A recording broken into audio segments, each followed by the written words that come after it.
Hi, this is Ted. I'm going to be talking about Spock in, what show is that called?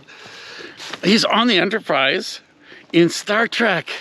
All right, Spock on Star Trek, the logical guy, you know?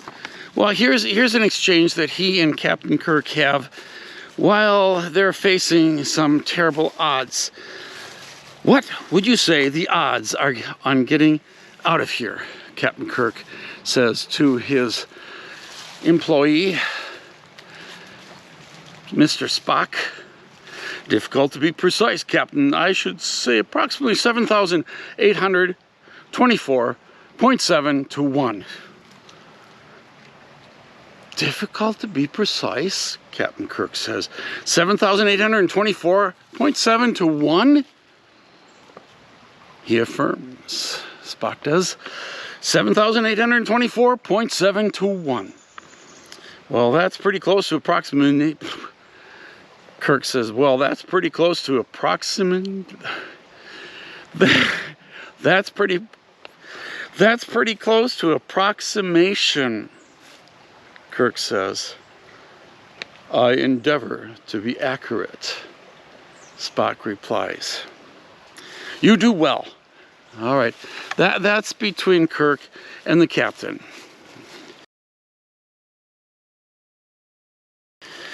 Julia Galliff went and looked at this and many, many, many other claims by Spock. This is going to happen. This isn't going to happen. And here's what she says. If Spock says it is impossible, there's 83% chance it will be accomplished. If Spock thinks it's 99.5% likely something will happen, the chances really are only 17%. The more confident, this is what she writes, the more confident he says he is that something will happen, that the ship will crash, or that they will find survivors on some planet, the less likely it will happen. And the less confident he is in something, the more likely it is to happen. Now, this is interesting because, honestly, if we look at the episodes and if we study the data, we'll find that his logic is completely twisted. It's completely opposite of what it should be. So why is he still held on as the virtue of logic? Why isn't he fired from that show? Why isn't he fired from the Enterprise? He endangers it.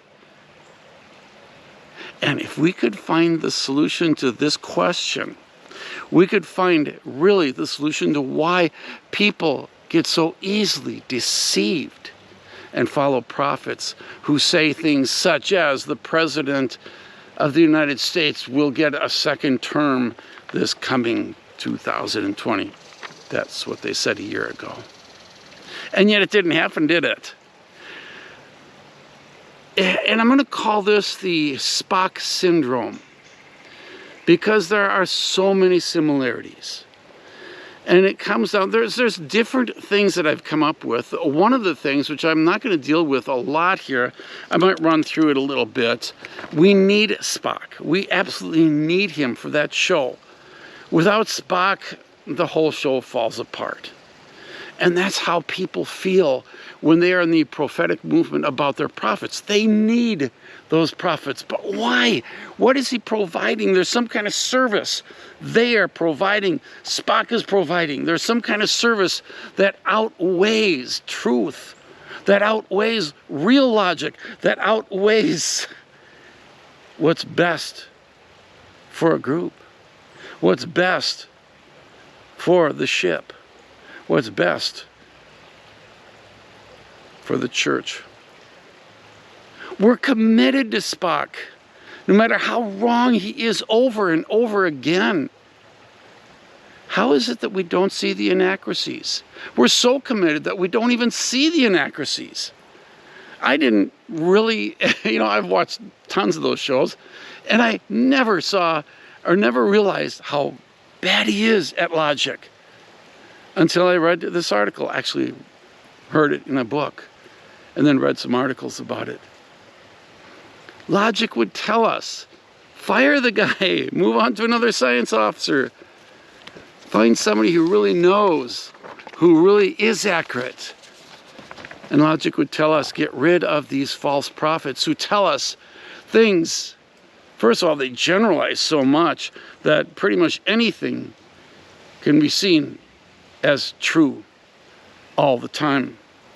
But secondly, when they are precise, like, oh, Trump is going to make it again in 2020, they fail. Like Spock, they fail over and over, and yet their followers will not hear. They don't seem to see. Just like I didn't see that Spock was really bad. But there's something that he provided that for me was better than somebody who would be very matter of the fact and just say the truth.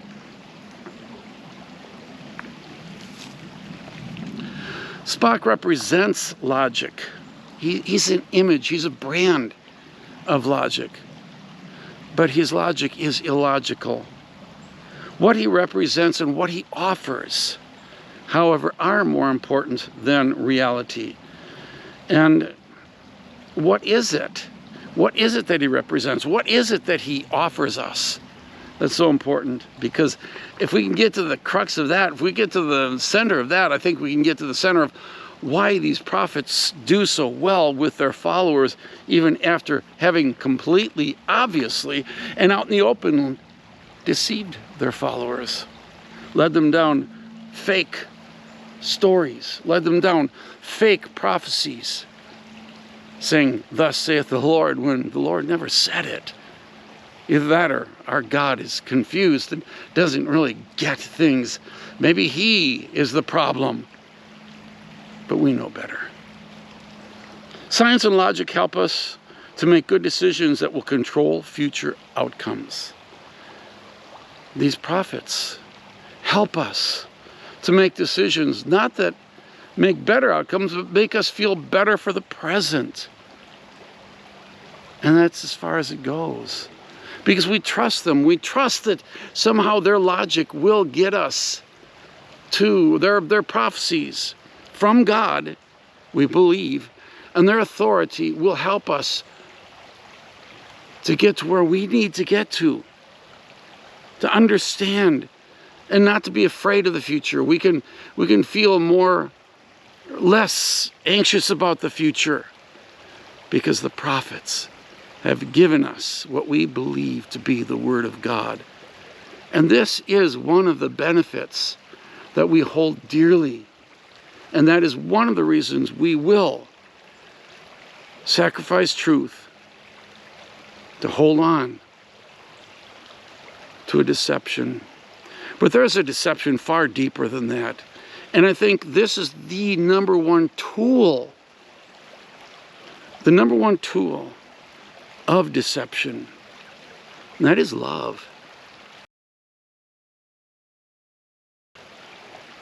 Now, it sounds kind of crazy, but think about it. Why do we hold on to Spock? We love the guy. He is on the top of the list for many, many people who make lists of the most popular characters in that TV show, or in the comic books, or any other way that you can talk about Star Trek.